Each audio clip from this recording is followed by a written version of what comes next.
Kadına erkeğinin namusu derler. Vatanının anası, sevgili, kız kardeş, kutsal anne. Böyle adlandırırlar kadını ve erkek egemenliğini hapsederler.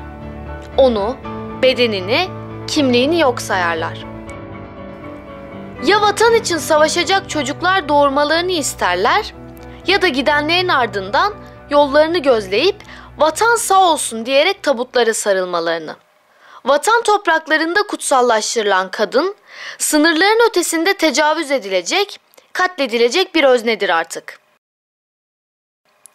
Fakat biz kadınlar bunları bize kader yazanlara inat, erkek egemenliğini yıkmak için, özgürleşmek için bizden öncekiler gibi mücadele ediyoruz.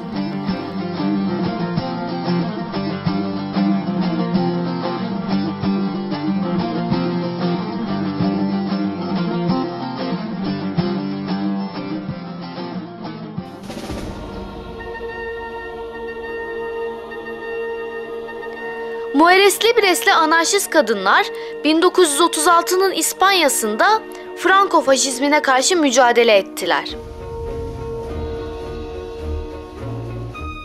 Mirabel kardeşler askeri juntaya karşı hayatlarını ortaya koydular. Arjantin'de Plaza del Mayo anneleri kaybedilen çocuklarını aramaktan vazgeçmediler.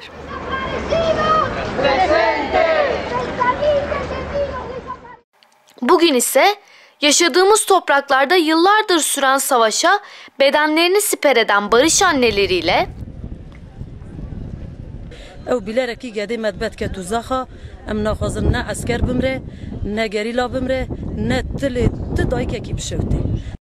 kaybedilen çocuklarının hesabını soran cumartesi anneleriyle bu anaların hesabı verene kadar biz bu meydanlardan hiçbir zaman gitmeyeceğiz.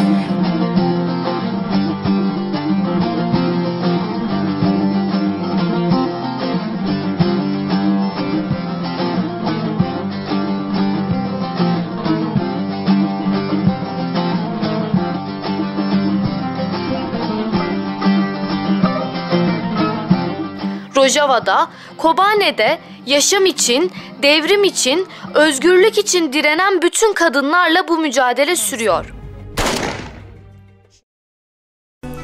Katledilen kardeşlerimiz için, yok sayılan kimliklerimiz, tarumar edilmiş bedenlerimiz için, daha nicelerimizi katledip köleleştirecek savaşlara karşı çıkmak için haykırıyoruz.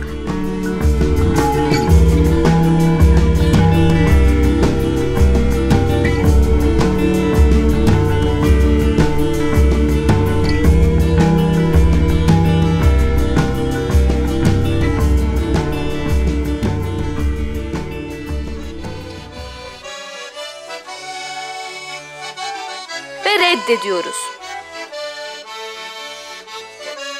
Bizler evlerden, okullardan, atölyelerden sokaklara çıkıyor, özgür bir yaşam için bir kez daha haykırıyoruz.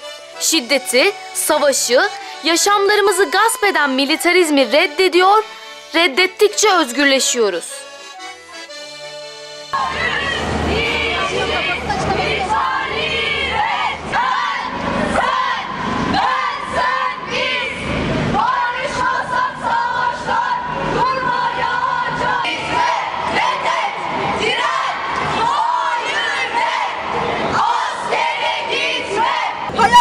Çalınmadan hayallerimiz buluşmalı.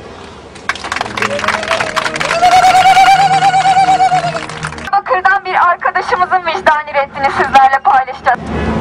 Ben Sevgi Bödük. 20 yaşında bir Kürt kadınıyım.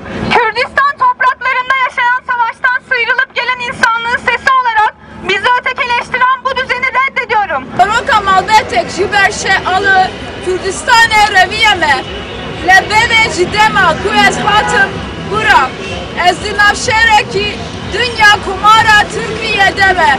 Türk'üm, doğruyum, çalışkanım değil, insanım, vicdanlıyım, reddediyorum. Ve hiçbir güç ölmeyi ve öldürmeyi reddeden vicdanlara engel koyamayacaktır. Kadının pasif ve edilgen pozisyonundan yükselen erkek iktidarına karşı hayatımı toplumun tüm alanına yayılan militarizmi anarşist bir kadın olarak reddediyor ve vicdani reddimi açıklıyorum.